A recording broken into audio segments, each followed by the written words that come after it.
Hello friends, welcome to ICS platform. आज हमारा topic है रोड सेफ्टी। क्या होता है रोड सेफ्टी और world health organisation and national crime record bureau की रिपोर्टों के अनुसार क्या है रोड सेफ्टी, और हमारे इंडिया में ऐसे कौन से कानून हैं, ऐसी कौन सी पॉलिसी है और ऐसे कौन से सेफ्टी मेजर हैं जो कि हमें इंश्योर करती है रोड सेफ्टी। और हम इसके साथ जानेंगे कि इंटरनेशनली कौन कौन से डिक्लेरेशन और एग्रीमेंट है to ensure the road safety. चलिए लेक्चर स्टार्ट करते हैं। लेक्चर स्टार्ट करने से पहले आप चैनल को सब्सक्राइब और बेल आइकन प्रेस करना ना भूलें और वीडियो को पूरा देखें, जिससे आपकी नॉलेज एक्सपांड होगी। जैसा कि आपने लेटेस्ट सुना होगा कि मोहाली में एक BMW का एक्सीडेंट हुआ था और एक पोर्श कार जो कि पुणे में, जिसने एक्सीडेंट कर दिया था दो लोगों का, और वो जुवेनाइल बच्चा चला रहा था। जैसे आप देख पा रहे होंगे, ये है BMW जो कि मोहाली में इसका एक्सीडेंट हुआ था, और ये है पोर्श कार जिनमें दो लोगों की मृत्यु हो गई थी, और ये एक जुवेनाइल बच्चा चला रहा था। What I means below 18 year age का बच्चा चला रहा था। इसी को देखते हुए हमारे इंडिया में अप्रोक्सीमेटली 1 लाख मतलब 1 लाख डेथ होती है due to road accident annually. और इसमें सबसे ज़्यादा वनरेबल कौन होते हैं दोस्तों? तो पेडेस्ट्रियल, जो पैदल चलने वाले, साइकिलिस्ट और मोटरसाइकिलिस्ट और unprotected children are among the most vulnerable in road safety. What I means, इसमें सबसे ज़्यादा वनरेबल वो होते हैं जो कि पैदल चल रहे हैं, क्योंकि वो पैदल चल रहे हैं, उन्हें नहीं पता पीछे से क्या आ रहा है, पैदल चल रहे हैं। और जो साइकिल चला रहे हैं, क्योंकि साइकिल वालों को कुछ समझा ही नहीं जाता कि कार जो चला रहा है वो समझ रहा है कि हम बहुत बड़े पहलवान हैं, और वो साइकिल वाले को उड़ा देता है, ठीक है। और जो बच्चे अनप्रोटेक्टेड चिल्ड्रन हैं, जिनके साथ कोई नहीं है या साइड से चल रहे हैं बच्चे, एक्सीडेंट हो जाता है। तो ये सब मिला के बोला गया है कि इंडिया में हर साल एनुअली 1 लाख डेथ होती है ड्यू टू रोड एक्सीडेंट। अब हम जानेंगे कि रोड सेफ्टी होता क्या है। तो देखो, आपको पता है कि हमारे इंडिया में एक कार लेना हर आदमी का सपना होता है। व्हाट आई मीन्स, कार लेना एक डिग्निटी मेंटेन करना एक सपना होता है लोगों का, कि डिग्निटी मेंटेन करना है तो कार लेना है। कोई फॉर्च्यूनर लेता है जिसके पास ज़्यादा पैसा होता है, कोई क्रेटा लेता है, कोई वैगनार लेता है, या कोई अल्टो लेता है, ठीक है। पर लेता जरूर कार है, क्योंकि उसे अपनी सोसाइटी में अपना लेवल बढ़ाना है। क्या बढ़ाना है? लेवल बढ़ाना है। और हमारी लाइफ का एक इम्पोर्टेंट पार्ट बन गया है ये कार एक बहुत बड़ा इंपॉर्टेंट पार्ट बन गया है। और ये सबसे बड़ा रीजन है, अगर आप अनसेफली कार चलाते हैं तो रोड एक्सीडेंट का। जैसे कि आप मानिए कि ministry of road transport and highway ने बोला है कि हर साल हमारे इंडिया में 80,000 डेथ होती है, 80,000 डेथ होती है, जिसमें अगर देखा जाए तो 13% मतलब 13% जो रेशो है, जो एनुअली डेथ होती है वर्ल्ड में, 13% हमारे इंडिया का कंट्रीब्यूशन है। समझ रहे हो आप मेरी बात को? मैं ये नहीं कह रहा कि कार लेना गलत है, बट कार को सेफली चलाना, रूल एंड रेगुलेशन को फॉलो करना ये जरूरी है। तो that is called a road safety. जब आप रूल रेगुलेशन या अपने कैजुअलिटी को बचाकर, जो भी इंजर्ड हो रहे हैं उस कैजुअलिटी को बचाकर, एक्सीडेंट को बचाकर अगर कार चलाते हैं, that is called a road safety. अब हम जानेंगे कि वर्ल्ड हेल्थ ऑर्गेनाइजेशन का क्या कहना है। उनका कहना है कि 1.19 मिलियन वर्ल्ड में डेथ होती है ड्यू टू रोड एक्सीडेंट। आप देख पा रहे होंगे यहाँ पर कि ये मोटरसाइकिल मींस मोटरसाइकिल, जिसको अपन बोलते हैं टू व्हीलर, इस ट्रक के अंदर घुस गई एंड कैजुअलिटी हो गई होगी डेफिनेटली। और WHO कहना है कि एनुअली वर्ल्ड में 1.19 मिलियन डेथ होती है। कितनी? 1.19 मिलियन पीपल की। समझ रहे हो? 1 मिलियन मतलब 10 लाख, 10 लाख, ठीक है, क्लियर। अप्रोक्सीमेटली 10 लाख लोगों की डेथ होती है annually in a world due to accident. समझ रहे हो? जैसा कि मैंने पहले बताया था कि WHO का भी यही कहना है कि सबसे ज्यादा वनरेबल पेडेस्ट्रियल, जो पैदल चलते हैं या साइकिल चल रहे हैं, या अनप्रोटेक्टेड चिल्ड्रन, वो सबसे ज्यादा वनरेबल है। और आप जानते हो कि WHO ये भी कह रही है कि ये जो 92% वर्ल्ड डेथ हो रही है रोड एक्सीडेंट से, वो 92% डेवलपिंग कंट्री और लो इनकम कंट्री से ही है। समझ रहे हो आप? डेवलप्ड कंट्री से सिर्फ ओनली 8% डेथ होती है annually due to road accident, और 92% डेथ होती है due to road accident from developing and low income country. और इसका इकोनॉमिकल बर्डन भी बढ़ता है। इनका कहना है कि हैवी इकोनॉमिकल बर्डन, जैसे किसी का रोड एक्सीडेंट हुआ, मानिए रोड एक्सीडेंट हुआ, अब रोड एक्सीडेंट के कारण उसमें कैजुअलिटी हो गई, डेथ नहीं हुई, उसको कुछ भी पार्सली लॉस हो गया, या उसका लेग्स चला गया या फिर हाथ चला गया, तो ये एक इकोनॉमिकल बर्डन हो गया उसकी फैमिली के ऊपर, क्योंकि वो अब लायबिलिटी बन जाएगा, असेट नहीं रहेगा अपनी फैमिली का। समझ रहे हो आप मेरी बात को? वो एक लायबिलिटी बन जाएगा, इकोनॉमिकल बर्डन बन जाएगा।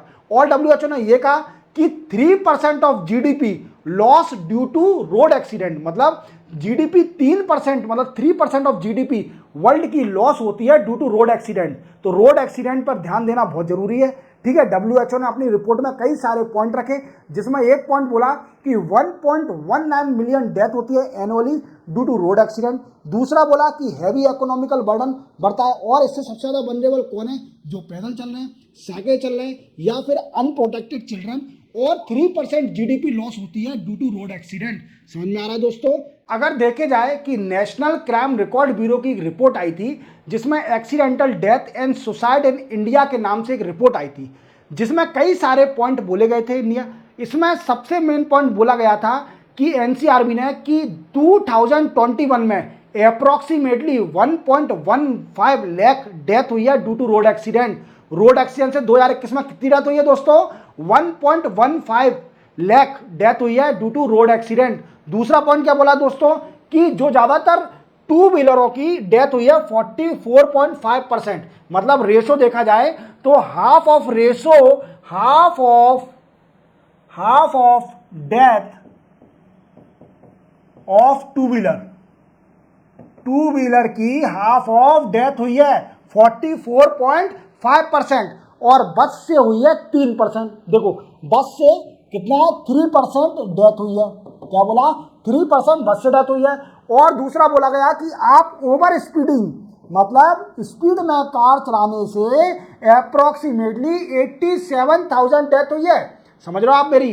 कि ओवर स्पीड के कारण कि आपकी half of death in 2021 that cause through over speeding, मतलब साल में 2021 में 1.15 लाख डेथ हुई थी, उसमें से 87,000 डेथ ओवर स्पीडिंग के कारण हुई थी। याद रखना इस चीज को। तो आप केयरफुली गाड़ी चलाइए। अगर आप ब्रेक करते हो किसी भी लॉ, किसी भी सिग्नल को, that considered as a your death, your accident, as you can say. अब हम जानेंगे कि रीजन क्या है, क्यों इंडिया में और वर्ल्ड में इतने रोड एक्सीडेंट हो रहे हैं। तो देखो इसके कई सारे रीजन है दोस्तों। सबसे पहला है रोड सेफ्टी अवेयरनेस। जब कोई भी कार चला रहा है और उसे पता नहीं है कि वो कौन कौन से सेफ्टी ले कार चलाने के लिए, तो उसका डेफिनेटली एक्सीडेंट हो जाएगा। अगर उसको पता नहीं है, कानून नियम नहीं पता कि कैसे हमें ओवरटेक करना है, क्या करना है, ये तो भगवान सिखाता नहीं है। आपको थोड़ा पढ़ना चाहिए, आप सीखना चाहिए जो हैवी ड्राइवर है उनसे। तो अगर आपको नॉलेज नहीं होगी, लैक ऑफ ड्राइविंग अवेयरनेस अगर नहीं होगी आपके अंदर, तो डेफिनेटली आपका एक्सीडेंट हो सकता है। दूसरा रीजन है इसका non compliance with traffic rule and regulation. अगर ट्रैफिक के रूल और रेगुलेशन नहीं फॉलो करोगे तो आपकी कार ऐसी हो जाएगी। देख रहे हो क्या हालत हो गई है इस कार की, और इस कार में कितनी डेथ हुई होगी ये आप सोचिए। कि हमारे इंडिया में 1.15 लाख एनुअली कैजुअलिटी हो रही है according to national crime record bureau 2021 का। अगर देखा जाए तो देखो कितनी डेथ हो रही है, कैसी बुरी हालत हो गई कार की। और ट्रैफिक देखिए, ये ट्रैफिक क्या करे आदमी। अब इस ट्रैफिक से लग रहा है कि एक्सीडेंट हो ही नहीं सकता। बिल्कुल हो सकता है क्या? नहीं हो सकता एक्सीडेंट, क्योंकि कार तो बड़े स्लो चलेगी, तो एक्सीडेंट होगा नहीं। इनका एक्सीडेंट हुआ है ओवर स्पीडिंग या ड्रंक एंड ड्राइव, या कुछ भी रीजन हो सकता है, ठीक है। तीसरा रीजन है violation of road sign and safety rule. Signal तोड़ोगे, वॉयलेशन करोगे, सेफ्टी रूल तोड़ोगे, तो डेफिनेटली एक्सीडेंट होना है। ऐसी हालत हो जाएगी।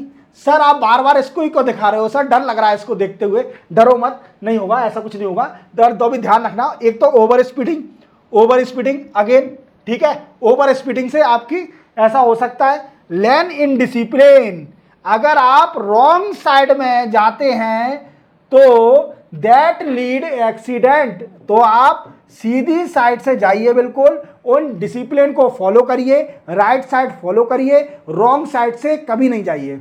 तो और रीजन क्या है? Non use of safety device का यूज नहीं करना, जैसे सीट बेल्ट नहीं लगाना, और जो हैंड ब्रेक है उसको नहीं दबाना जब भी अवॉइडिंग हैंड ब्रेक, या फिर सेफ्टी गियर, सीट बेल्ट नहीं लगाना और हेलमेट नहीं पहनना व्हीकल पर। आप टू व्हीलर से जा रहे हैं तो आपको प्रॉपर हेलमेट पहन के जाना चाहिए कि अगर भगवान ना करे कुछ एक्सीडेंट कैजुअलिटी हो जाती है तो आप उससे बच सके, क्योंकि ये एक हमारा हेड ही होता है जो कि बहुत सेंसिटिव और बॉडी का पार्ट है जिससे डायरेक्ट मौत हो जाती है।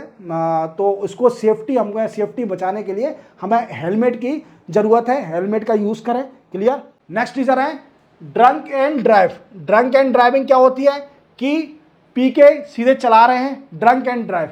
भाई साहब ने दारू पी ली है और देखो क्या हो गया है। मुझे नहीं पता ये रीज़न क्यों हुआ है, ये ड्रंक एंड ड्राइव का ही केस है क्या, ये जरूर मुझे लग रहा है। ये क्यों लग रहा है, क्योंकि भाई साहब ने जो बीच में डिवाइडर है उस पर चढ़ाई है। देखो ये अलग चीज़ है, ये चढ़ाना मतलब पी के ही चढ़ाना। तो समझ रहा हूँ मेरी बात को। ड्रंक एंड ड्राइव से ही बचना है। ठीक है, आप पिए नहीं तो ज़्यादा ही अच्छा है, क्योंकि हेल्थ कॉन्शियस नहीं है। कुछ भी ड्रिंक करते हो आप तो वो हेल्थ कॉन्शियस नहीं है, वो ना लें। बट गाड़ी लेते समय ले भी रहे हैं तो गाड़ी चलाते समय बिल्कुल ना लें। तो ड्रंक ड्राइव में क्या हो जाएगा कि आपकी गाड़ी डिवाइडर पर चढ़ जाएगी जैसे ये चढ़ गई है। ठीक है। ड्राइविंग विदाउट लाइसेंस, आपके पास लाइसेंस नहीं है तो आप क्यों कार चला रहे हो सर जी। अधिकतर लोग बाग आप जानते हैं कि जो इंडिया में पेरेंट्स हैं अपने बच्चों को बड़ा प्यार करते हैं। बच्चों ने डिमांड करी कि पापा मुझे कार चाहिए, मुझे बाइक चाहिए, दिला दी। हालांकि उसके पास लाइसेंस भी नहीं है, वो 18 साल का बच्चा अभी हुआ भी नहीं है, लाइसेंस उसके पास है नहीं, लर्निंग लाइसेंस भी नहीं है, पर उसको दिला रहे हैं बाइक या कार। अब बताइए क्या होगा इससे। आप कम से कम प्रिकॉशन तो रखो अपने बच्चों के साथ। ठीक है। अब क्या है, बिना लाइसेंस के गाड़ी मत चलाइए। ठीक है। रोड इंफ्रास्ट्रक्चर, अब आप इंडिया में इसकी बात तो आप छोड़िए, रोड इंफ्रास्ट्रक्चर क्या है आप जानते हो कि हमारे इंडिया में रोडों की क्या हालत है। अब तो शायद सुधर गई है, जब से नितिन गडकरी जी ने साहब ने बहुत अच्छा काम किया, अटल बिहारी वाजपेयी जी ने भी बहुत अच्छा काम किया था रोड के लिए, पर अब कंडीशन सुधर गई है। नहीं तो पहले कंडीशन ये थी कि हाईवे पर गाड़ी चलाना, कितना भी अच्छा ड्राइवर हो, कितना भी हैवी ड्राइवर हो, उसको कहीं ना कहीं चोट खाई जाएगा। सिर्फ ओनली गड्ढे या रोड अच्छी नहीं होना, ओवर स्पीडिंग से नहीं चल पाते। तो ये हाईवे आप जानते हो रोड कितनी गंदी है, गाड़ी का मेंटेनेंस ही खराब हो जाता है रोड के कारण। तो रोड इंफ्रास्ट्रक्चर अच्छा नहीं है। व्हीकुलर कंडीशन, व्हीकल की कंडीशन कैसी आप जानते हो कि आजकल व्हीकल का मेंटेनेंस, लोग व्हीकल तो ले लेते हैं बट उसका मेंटेनेंस मैनेज करने में लोगों को डर लगता है, मेंटेनेंस नहीं संभाल के रखते हैं। तो उसमें क्या है कि व्हीकल में कुछ डिफिकल्टी आ जाती है। जब आप लॉन्ग ट्रिप पर जाओगे तो हमेशा अपनी गाड़ी को चेक करके जाए कि कोई दिक्कत तो नहीं है। लंबे समय रूट पर जा रहे हैं तो गाड़ी चेक करा के जाए कि कोई छोटा मोटा कोई पार्ट अगर हिल मिल गया हो तो उससे व्हीकल कंडीशन अच्छी होना चाहिए व्हीकल की। ठीक है। ओवरलोडिंग ऑफ व्हीकल, ये तो हमारे इंडिया में बहुत होता है, ओवरलोडिंग ऑफ व्हीकल। क्या है ये, आपने देखा होगा, आप गांव में जाते होंगे तो बसें चलती होंगी, बसें या फिर पब्लिक ट्रांसपोर्ट या प्राइवेट ट्रांसपोर्ट भी हो सकता है। तो देखते होंगे आप कि कई सारे लोग वहां ऊपर बैठे रहते हैं, बस के ऊपर बैठे रहते हैं और दो चार तो लटके रहते हैं, जो क्या है क्लिम्बिंग की व्हाट वी से क्लिम्बिंग की वो लगी रहती है चढ़ने के लिए। उस पर कई सारे 5-6 तो उस पर खड़े होंगे, 5-6 गेट पर खड़े होंगे और 10-50 लोग तो ऊपर छत पर बैठे होंगे और वो खस बड़ी होगी बिल्कुल, बस ऐसे ठूस ठूस के भेड़ बकरियों की तरह। तो वो क्या है, एक कंजस्टेड हो गया है बिल्कुल। तो उससे भी बचाव करें, ओवरलोडिंग व्हीकल ना करें, चालान हो सकता है। इनएडिक्वेट लॉ एनफोर्समेंट, और कानून को अच्छी तरह से फॉलो करें, यही है। ठीक है, चले अपन आगे। अब जैसा कि मैंने आपसे बोला था कि वर्ल्ड में ऐसे कौन कौन से डिक्लेरेशन और कानून हैं जो कि रोड सेफ्टी से बचाते हैं। देखो, सबसे पहला कानून है Brasilia declaration on road safety 2015। अब ये ब्राजील में हुआ था। कहां पर हुआ था दोस्तों, ब्राजील में हुआ था कॉन्फ्रेंस, और 2015 में ये कॉन्फ्रेंस हुई थी। यहां एक डिक्लेरेशन लिया गया था कि जो सस्टेनेबल डेवलपमेंट गोल का 3.6 गोल है, 3.6 गोल क्या कहता है कि 50% casualty due to road accident को रिड्यूस करा जाए बाई 2030 तक। 50% कैजुअलिटी जो कि रोड एक्सीडेंट से हो रही है उसको रिड्यूस कर दिया जाए बाय 2030 तक, मतलब 2030 तक। इसी डिक्लेरेशन का मेन मोटिव था। दूसरा डिक्लेरेशन क्या कहता है कि decade of action for road safety 2021 and 30, इसी का भी सेम एम था कि 50% कैजुअलिटी को कम करें 2030 तक। तीसरा डिक्लेरेशन क्या है कि Bloomberg initiative for global road safety 2020 and 25। Bloomberg जो इनिशिएटिव था, इसमें जो लो इनकम और डेवलपिंग कंट्री हैं वहां पर रोड सेफ्टी प्रोवाइड कराना, डेवलपिंग कंट्री है, क्योंकि मैंने आपको अभी थोड़ी देर पहले बताया कि वर्ल्ड हेल्थ ऑर्गेनाइजेशन की रिपोर्ट के अनुसार जो कि वर्ल्ड में 1.19 मिलियन डेथ होती है annually due to road accident, उसमें 92% जो डेथ हो रही है वो सिर्फ ओनली लो इनकम और डेवलपिंग कंट्री से होती है।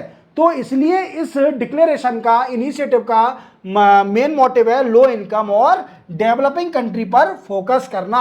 समझ में आ रहा है दोस्तों? अब हम जानेंगे कि इंडिया में ऐसे कौन कौन से कानून हैं जो कि हमें रोड सेफ्टी इंश्योर कराते हैं। देखो, सबसे पहला कानून है motor vehicle act. Motor vehicle act कब आया था दोस्तों?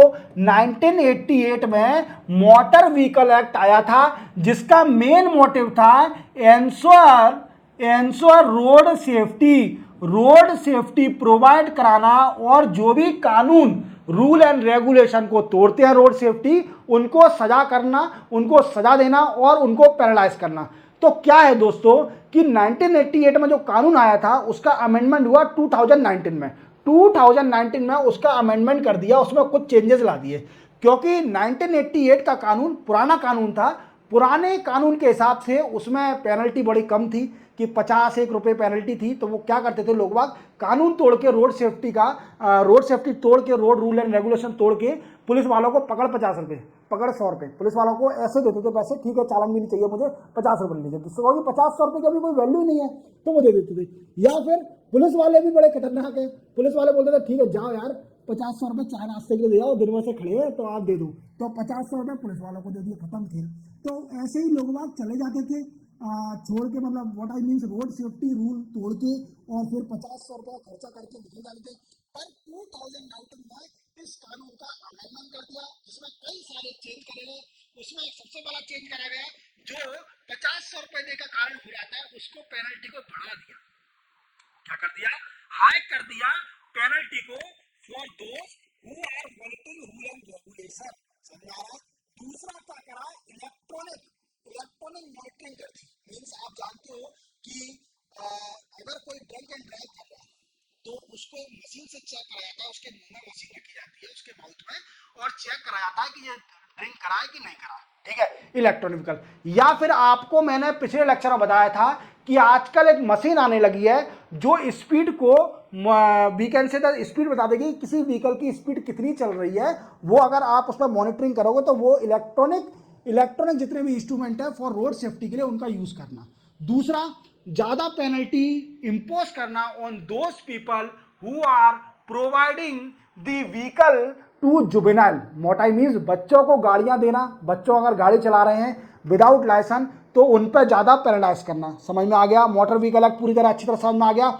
और इसमें एक और बात याद रखना कि 2019 में एक और चेंज करा गया 1988 के कानून से, कि इसमें नेशनल रोड सेफ्टी बोर्ड बनाया गया। क्या बनाया गया? नेशनल रोड सेफ्टी बोर्ड बनाया गया, जो कि स्टेट और यूनियन टेरिटरी को डायरेक्ट करेगा to ensure the road safety.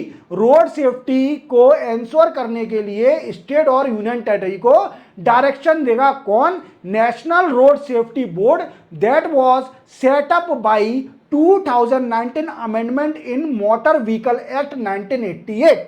Clear? दूसरा है vehicle scrapping policy. Vehicle scrapping policy क्या होती है?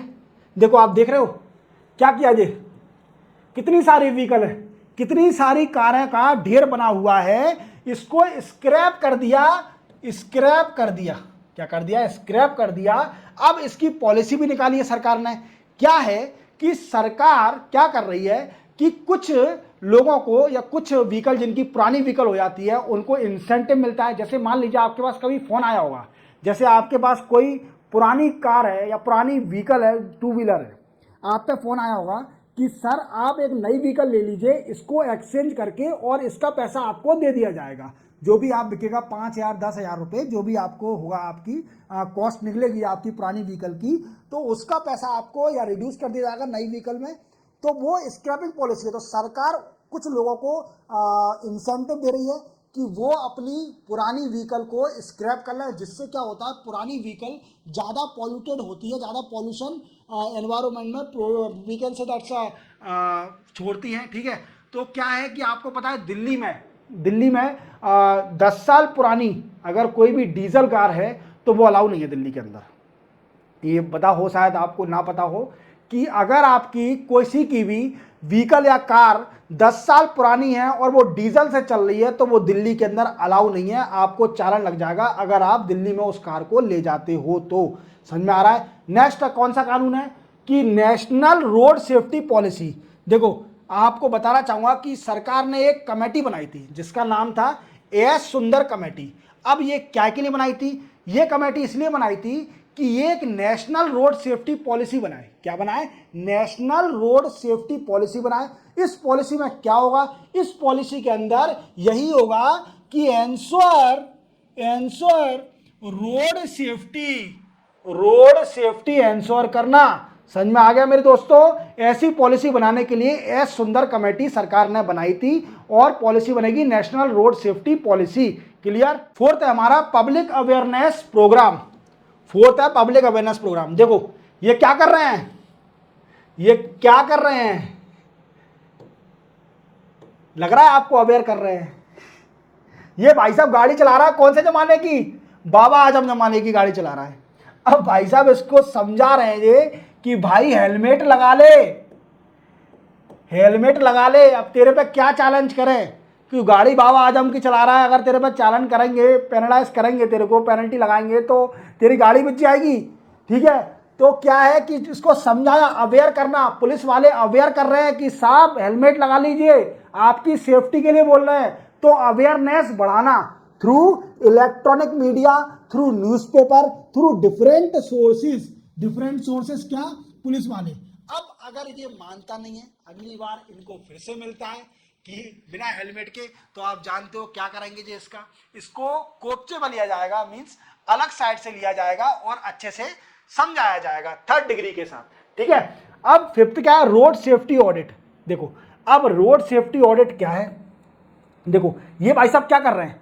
ये चेक कर रहे हैं कि रोड बिल्कुल सही बनी है क्या, रोड में कोई मेंटेनेंस की रिक्वायरमेंट तो नहीं है, तो उसकी ऑडिटिंग करना, रोड सेफ्टी ऑडिटिंग करना। That is also a plan of India to ensure the road safety. 6th दोस्तों, इलेक्ट्रॉनिक डिटेल एक्सीडेंट रिपोर्ट। अब देखो, इलेक्ट्रॉनिक डिटेल एक्सीडेंट रिपोर्ट बनानी है। इसमें क्या, जैसे मैंने बताया था ना एनसीआरबी की रिपोर्ट, ऐसे ही कई सारी रिपोर्ट बनाई जाएगी रोड एक्सीडेंट की।